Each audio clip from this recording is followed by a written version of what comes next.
अर्जुन, इस प्रकार की साधना का प्रयोग करने से पहले किसी सिद्ध गुरु से उसकी पूर्ण शिक्षा प्राप्त करनी आवश्यक है।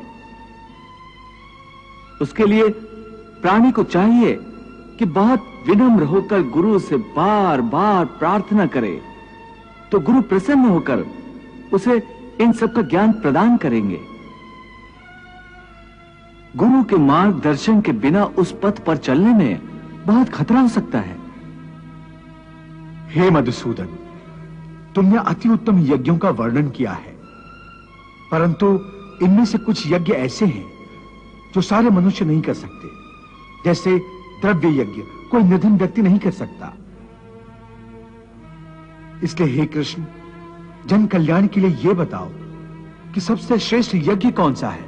हे पार्थ, द्रव्य यज्ञ की अपेक्षा ज्ञान यज्ञ अत्यंत श्रेष्ठ है, क्योंकि मानव का सर्वोच्च कल्याण केवल ज्ञान की शक्ति से ही हो सकता है। ज्ञान ही मानव को अच्छे बुरे, पाप पुण्य, धर्म अधर्म की पहचान कराता है। यहां तक कि ज्ञान के द्वारा ही प्राणी को भगवान के स्वरूप का सही ज्ञान होता है। हे पार्थ, ज्ञान ही वो अग्नि है जिसमें मानव के सारे दोष, दंभ, अहंकार आदि अवगुण भस्म हो जाते हैं। यहां तक कि भक्ति का मूल भी ज्ञान ही है। क्या कहा? भक्ति का उद्गम भी ज्ञान से ही होता है?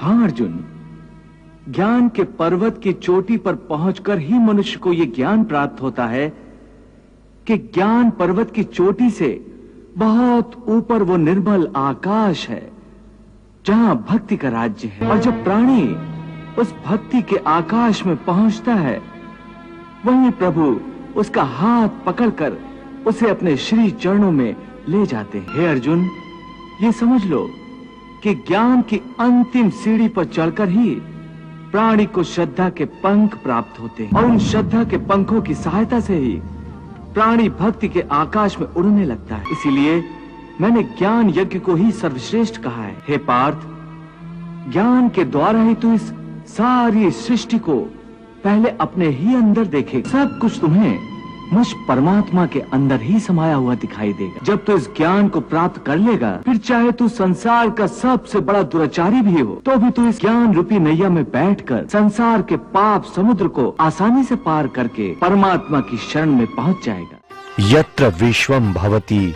एक नीडम, अर्थात समस्त विश्व एक घोंसला है और हम सब उसी घोंसले के पंछी हैं।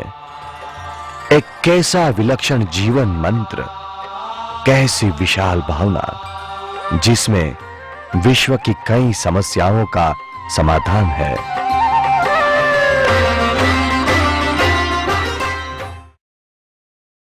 एक व्यक्ति के जीवन की भव्य जागृति समग्र राष्ट्र के भाग्य को बदल सकती है, समस्त मानव जाति के भाग्य को भी।